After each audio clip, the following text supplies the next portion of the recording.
Now recording. Okay. Welcome everyone to our regular Thursday meeting of the Hudson Rotary Club on Thursday, May 21st. And, as someone mentioned earlier, was supposed to be the Taste of Hudson tonight, so a little bit of a sadness there. But we will start off today with our invocation by Sean. Thanks, Brian. Always in your presence, gracious God. As we gather today as Rotarians and friends, we acknowledge that wherever we go, we are always in your presence.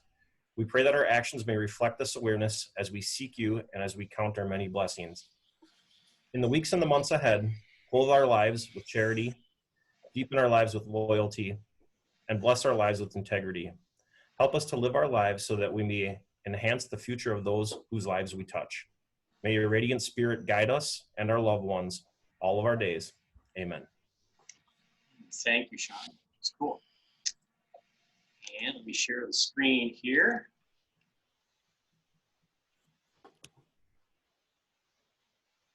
It'll flip over. You disabled screen sharing, Isaac. I was going to share the flag, otherwise we can just do the pledge without it. You're on mute, sir. All right, let's do the pledge. I pledge allegiance to the flag of the United States of America and to the republic for which it stands, one nation, under God, indivisible, with liberty and justice for all. And as Rotarians in the things that we think, say, and do, is it the truth? Is it fair to all concerned? Will it build goodwill and better friendships? Will it be beneficial to all concerned? And with that, Randy, I will turn the show to you, sir. Good morning, good afternoon. How's everybody today? Hopefully well. Any happy bucks today? Yes, Joni. Forgot how to unmute, sorry. 2 happy bucks. I am happy my daughter's here. We're having a great time. I'm gonna suck it in for a week. Second happy buck, I've got a big old barred owl who's been going back and forth across the driveway and the birds are chasing it and I get to sit here and watch it. It's pretty cool. Nice, thank you. Any other happy bucks? Isaac. So my wife is not a big fan of snakes, and we do live out in the country. So earlier this week, we saw a raccoon climbing up one of our backyard trees. And when raccoons are nearby, that tells my wife that we won't have snakes. So happy dollar for no snakes. Okay. Thank you. Sean. Thanks, Randy. I got 2 happy dollars for the accounting. The first one is our oldest daughter, Evelyn, who's going into 10th grade next year, was just accepted into Honors English.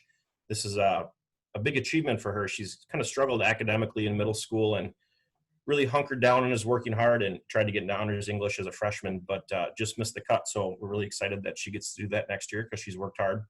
And secondly, I've got to put my new photography taking skills or photo taking skills to use.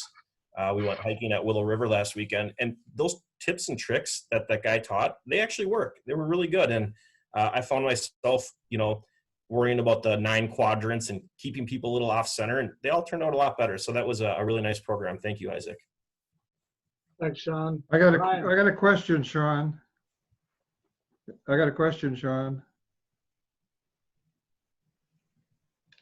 Can ahead. you hear me? Yeah, go ahead. Go ahead, Chuck. Well, I'm wondering if the lake is refilled yet. We just went down to the waterfall. We didn't get up to the lake. Oh, okay. Brian. Well, I am happy that our little puppy dog survived her spaying surgery on Monday. As you can probably see over here, I've got a bunch of pillows sitting in this chair, though. She's a real jumper, so we've had to take all of the chairs in the house that Mary and I are not occupying and put stuff in them so she can't jump up on them. It's going to be a long 2 weeks before we can get that released. And I guess the second happy dollar is that kind of, Isaac, you were referring to having a raccoon. Well, we were fencing in our backyard for our dog, And we decided to go ahead and include the storage shed that I have on the corner of the backyard, but we knew that we had something living under the building. And last year it was a skunk. So I put my trail cam out there, and this morning I found out that it's not a skunk, so that's good news, but we do have a very big possum that I'm gonna have to figure out a way to smoke it out from underneath the building. So it's not a skunk, so that's good news. They're better fried. You don't need to smoke it. When I catch it, I'll send it over to you, Randy. No, thanks. Dave, Greetings. I'm doing the makeup from the Woodbury Rotary Club. welcome. Also have some exciting news. I'm district chair for visioning, and our club visioning team just hosted their first pilot of virtual club visioning on Tuesday. It was quite successful. Shelley Eric was one of our facilitators and participants, and so we're going to be going back to clubs that might have an interest in doing a vision facilitation. And I understand Hudson was one of them. We are scheduled now. I don't know if we're still on that schedule, but we'll have to verify. We're scheduled for June 3rd, but we had to postpone because we weren't quite ready. We'll change the process a little bit. What we're thinking now is we'll have a meeting where we talk about what is club visioning and hand out the writing exercise, and then do the 2-hour session to do the facilitation and the voting, and then you guys can share results in the club meeting. So that's kind of what we're thinking for a process now. So similar to before, but you don't have the 4-hour session. That's good. I don't have that much attention span. Right, Isaac? Figures. I have a happy buck, as I mentioned. So who should I talk to about that? Who would be the contact? Probably me or Brian. Yeah. Start Okay. with Brian. Okay, Brian, thanks. Any other happy bucks? I have one, as I mentioned. I have a new 18-year-old as of last Friday. He's not exactly college material, so we're hoping he makes a good decision on what he wants to do in the future. He's not going to live in my basement, I'll tell you that. Any other happy bucks? Any announcements? Just one, I guess, following up with everyone on the Jeff Zeiss challenge that he had issued to us a few weeks ago in regard to providing some funds for the International Village Clinic. Closing that out today, and thanks to some generosity from several members, but I will call out Chuck because Chuck decided to match what we raised, and Joni pitched in the last few bucks this morning, and so we have, as a club, we've excluding Chuck, we've raised the $450. So I will be getting back to Jeff, and we got to figure out how to make all the money transfers work. But thanks everyone for participating in that. Thank you, everybody. That's it, Randy. Isaac, a Rotary Minute. You're on mute. Yes, I was just unmuting myself, Randy. Thank you. You're getting bad. So the young generation, due to quarantine, they've really figured out the virtual relationships and all of that. Something that I've followed with interest is the Rotary, the RILA, so the Rotary Young Leaders affiliations, and they've really increased their ability to reach out just because of that generational understanding and the appreciation of the virtual connections. So if you're not aware of RILA, RILA is a program built into Rotary where young individuals can build communication and problem-solving skills. They can learn strategies for becoming a dynamic leader in school and community, and of course have fun and build lasting relationships. So if you know of a young individual that is interested in Rotary but doesn't want to sit around a bunch of old people, then RILA is a good avenue for them. So you can touch base with me or just go to rotary.org and get more information on RILA. And that is my Rotary Minute. Thank you, sir. Do we have a program today? Who's that? We do have a program. Our very own Andrea Jorgenson is going to be presenting on some Xcel Energy programs. Andrea, take it away. Oh, thanks everyone. Say, I'm gonna be testing my technology here. So let me start by sharing my screen, and hopefully it's the right one. I've got a few of them going. Where are we? There we go. Can you see a windmill on your screens? We do. Yes, you are live. So can I ask, if I move all of your faces to my other screen, do you still see the windmill, or does that disappear? Andrea, all we see right now is your PowerPoint slideshow. We don't see any of us on your screen. Okay. Hopefully that works for you. I'll enlarge it and you should be good then. Okay. So first of all, I just want to start the day with a thank you. Thanks for the opportunity to share some really exciting news about, positive news about the future. It's hard to think about the future right now with what we've been dealing with the last couple of weeks. And, you know, we just don't know what the future is going to hold.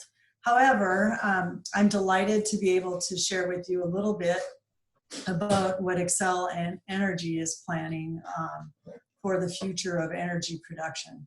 So I'd like to start today's presentation just with a quick question and ask you all what image comes to mind as you think about the image of a power plant.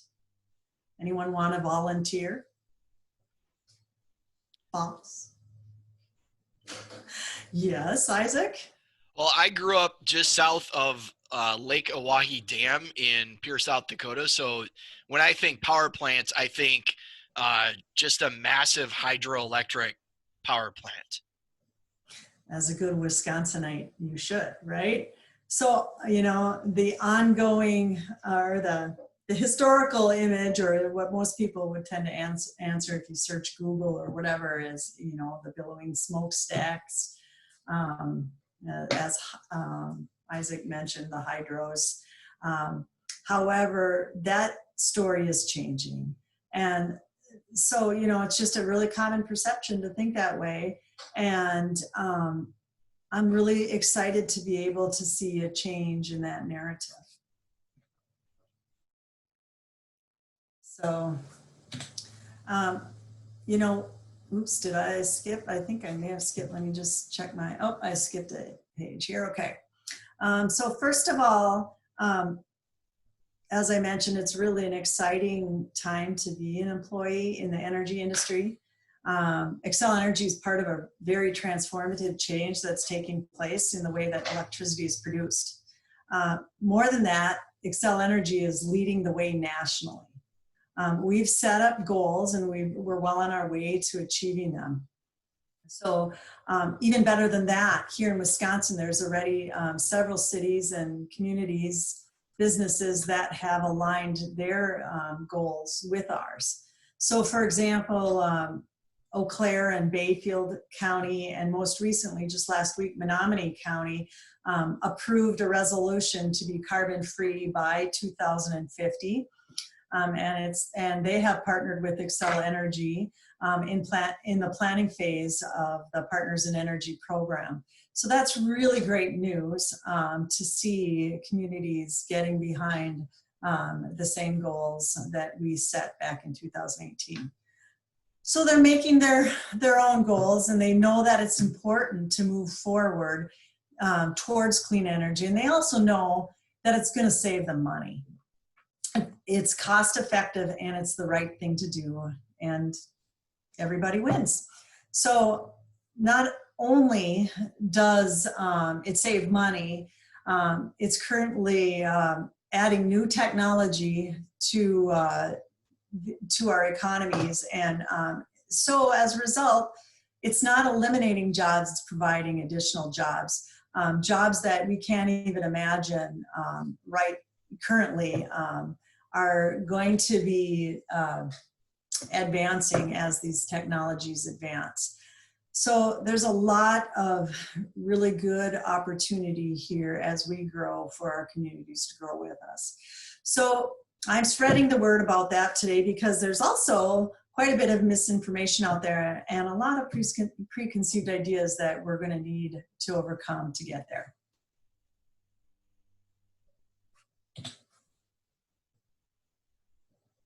Hang on, I'm switching screens here.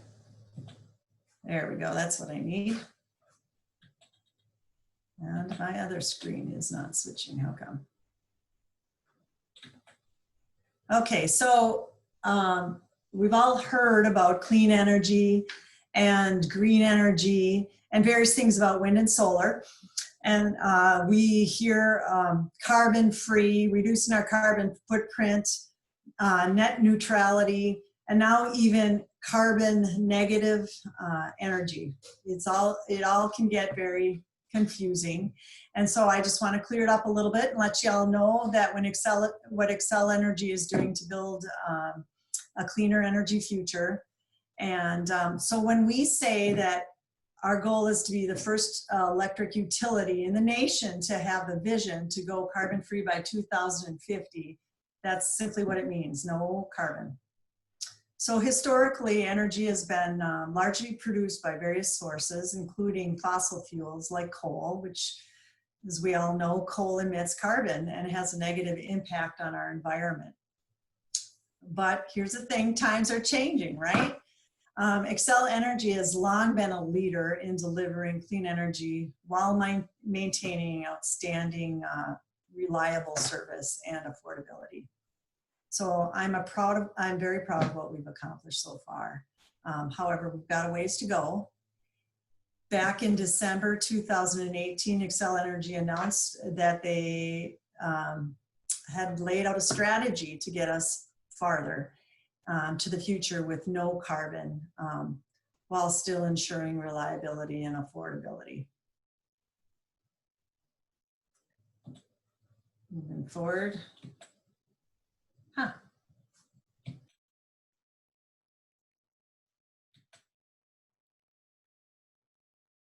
So I would hope everyone agrees that moving toward carbon-free is necessary. It's the right thing to do.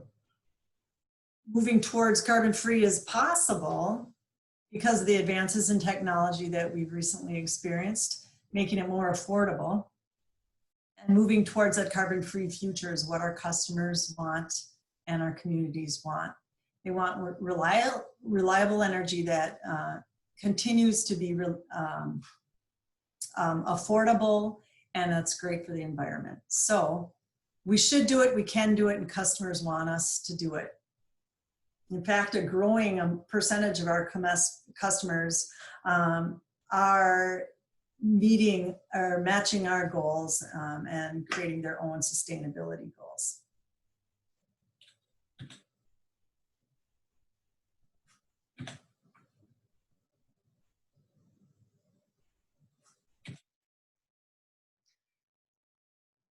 So you're likely a customer of many of these businesses, or perhaps they are a customer of yours.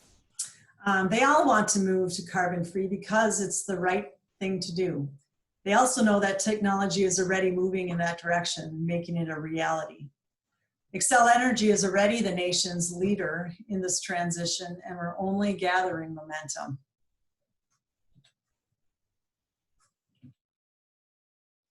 Some of the best renewable energy is right here in our service territory, and we've got the best wind in Minnesota and the Dakotas. And we can get renewable hydroelectricity, as Isaac mentioned earlier, from our Wisconsin rivers. So the whole area is great for solar. A few years ago, I wouldn't have believed that renewable energy would ever be affordable and reliable, but that was then, it wasn't. But technology has taken massive leaps forward, and we couldn't have imagined that only a few years ago we would be checking our email and shopping on our cell phones. Some of us are even plugging in cars. But here we are, the technology that we're using and we're getting there, but we're not there yet. And it's going to continue to grow.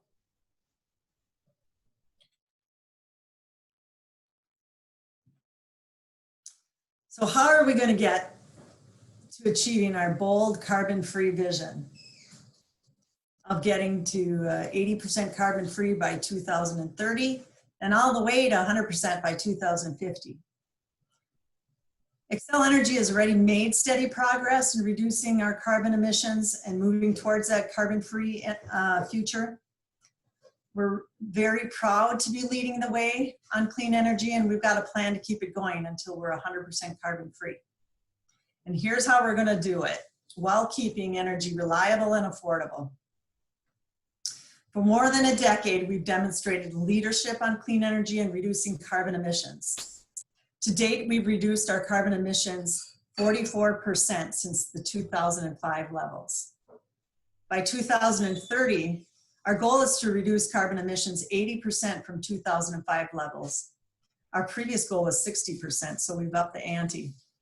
We believe that 80% can be achieved reliably and affordably with the technologies that are available today. By 2050, we aspire to provide customers with a zero carbon electricity. And to do this, we need to continue with significant research and development, deploying technologies that are not available yet commercially. So some of these technologies will be offering more of flexibility on the demand cycle and also a longer duration of energy storage.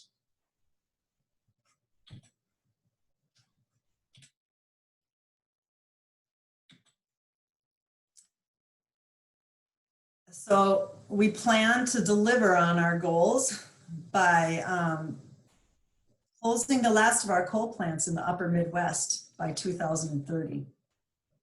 That's a decade ahead of our original schedule. We proposed seasonal operation for some of our coal plants in the meantime, like the King plant and Sherco in Minnesota.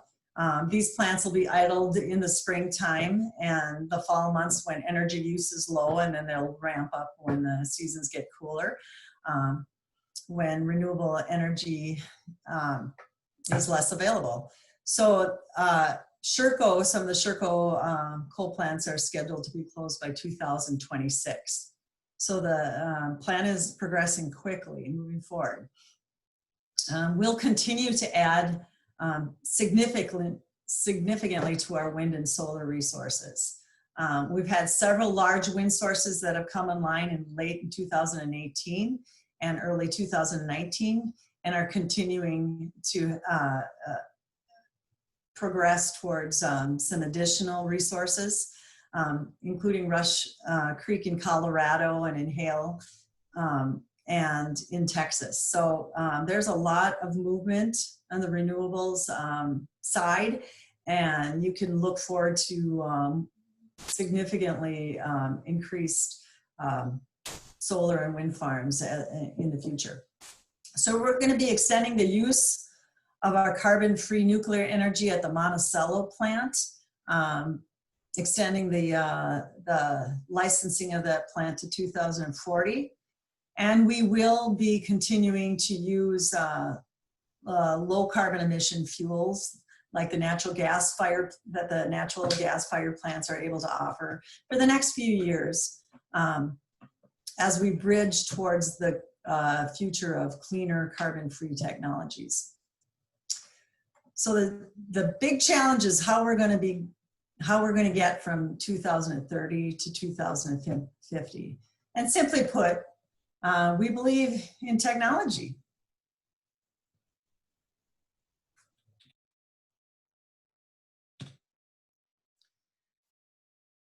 So the technological strides that have gotten us here have been really incredible, and the pace is rapidly increasing.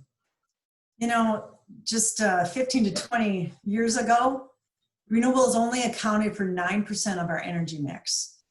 And 4% of that came from the hydroelectricity, which had been around for more than a century. Wind power was still in its infancy, and solar accounted for less than 0.1% of our energy supply. Despite all that, Xcel Energy was already the #1 wind energy provider in the country. Today, we've reduced our carbon emissions by 44%, and we're achieving that by making very thoughtful investments in wind energy and transitioning away from fossil fuels. Electricity from the wind farms is now 68% cheaper than it was 10 years ago. Solar energy is 84% cheaper than it was. Just a few years ago, the best minds in technology were working on creating smartphones, and now they've turned their attention to renewable energy. One of the most visible ways that you can see people moving towards our carbon-free increase is the increase in electrical vehicles, or EVs, as we like to call them. I don't know if all of you are aware, but we currently have 3 EV charging stations here in Hudson.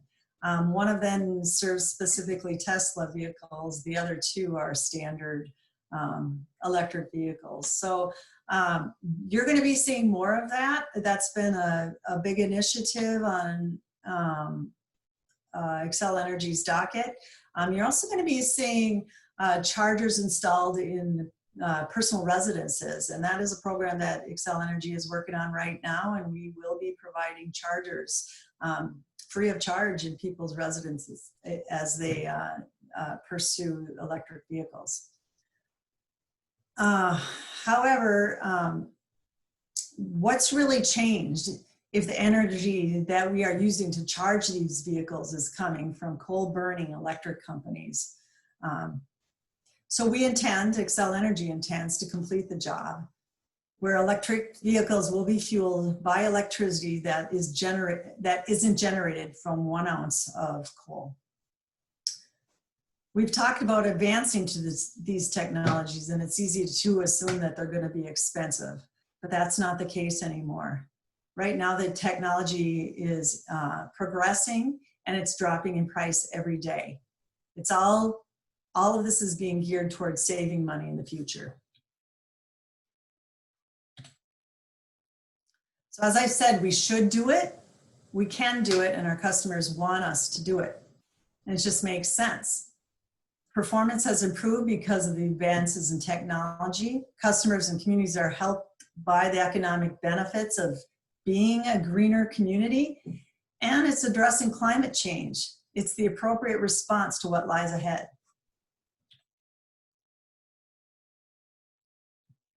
I'm proud that Xcel Energy has put its stake in the ground when it becomes the first major US electric company to announce a goal of delivering 100% carbon-free electricity to our customers by 2050. Even better, having the clean energy attracts businesses to our regions. We have a lot of customers who want to move that way and have their electricity come from carbon-free sources. It's good for the environment, good for business, and good for our communities. And throughout it all, the lights will stay on. So Xcel Energy will never sacrifice affordability, reliability, and thankfully we don't have to, as we continue being the nation's leader in our move to carbon-free.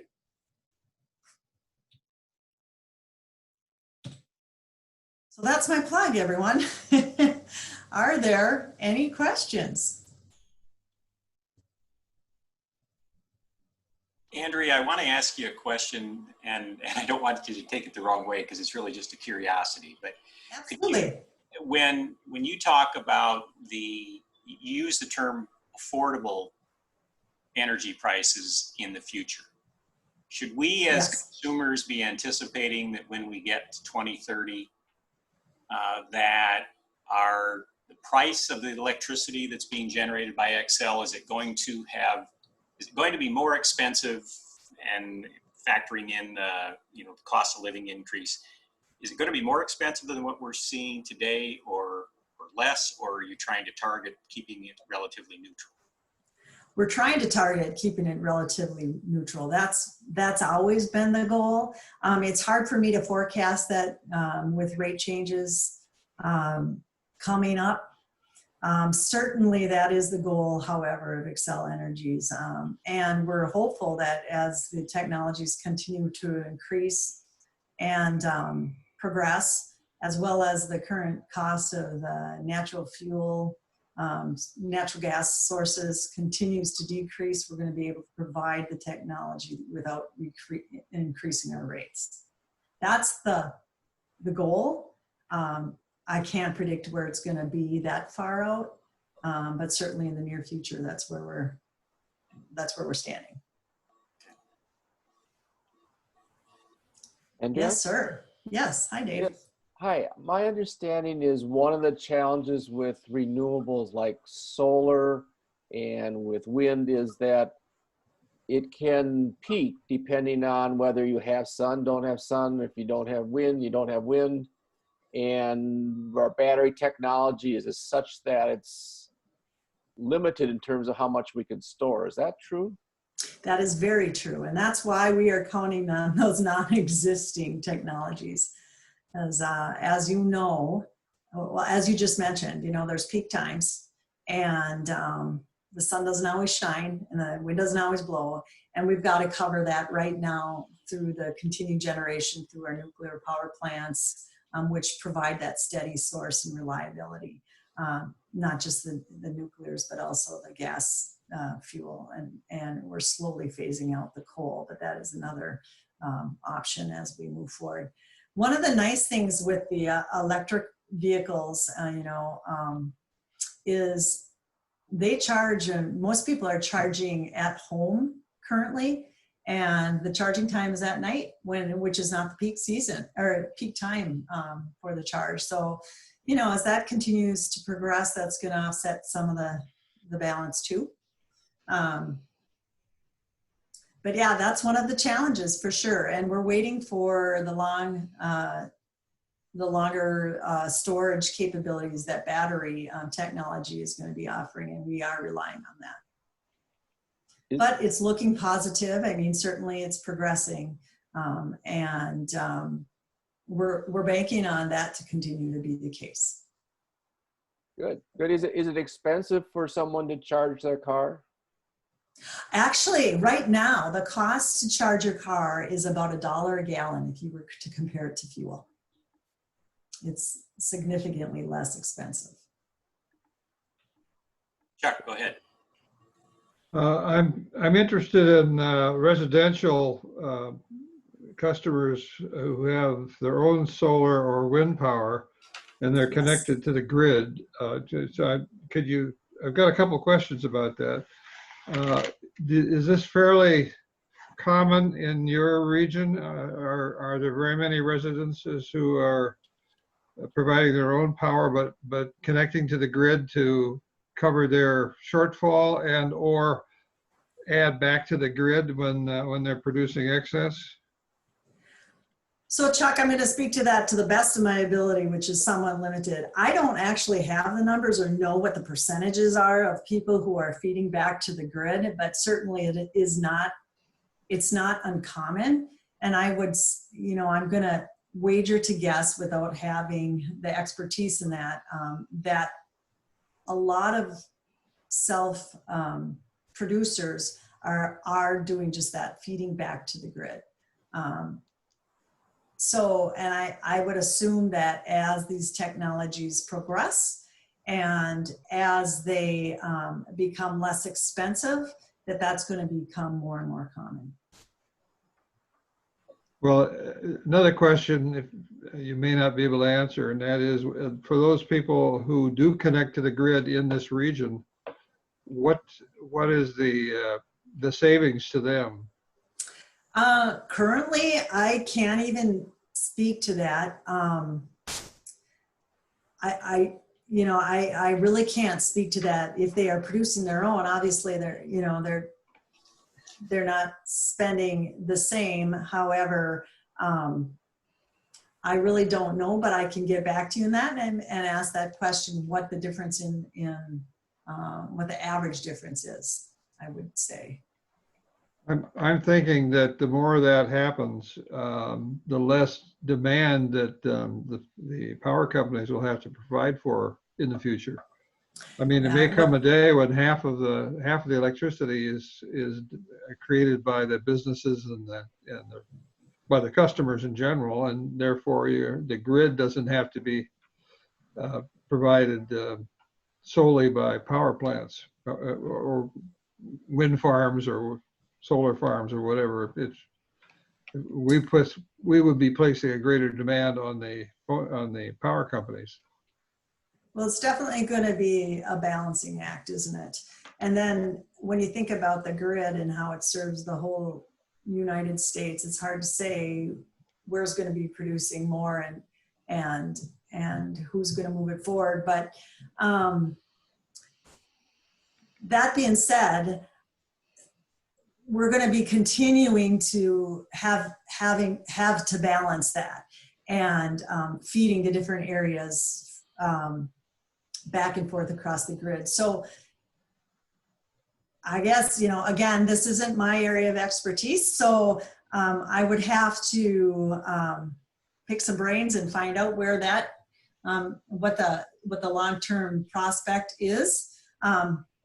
However, I think it's going to be unlikely that the self-providers are going to be able to provide the capacity that is needed by, when you look at business. You look at the major megawatts needed by some of the large many of the large manufacturers and businesses overall. I don't see us going away for quite a while, if ever. Well, 2050 is a long time off. Right. Someone has to manage the grid though, Chuck. Yeah. Thanks, Andrea. Yep. Yes, sir. So, Andrea, my question is, and maybe Chuck already, or maybe you've already talked about it, with the difference between energy consumption from manufacturers and businesses versus energy consumption by residences. But it goes without saying that in the last 20 years, our need, at least at home for sure, our need for energy production our need for energy consumption has increased.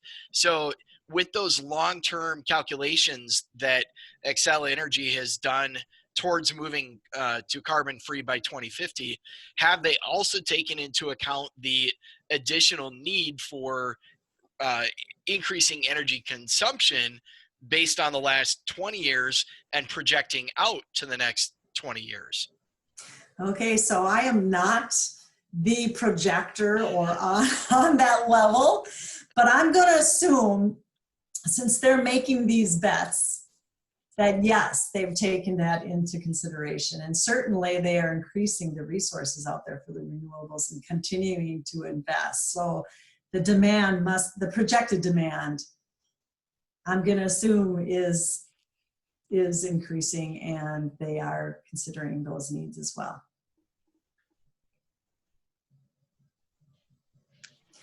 Any other questions for Andrea?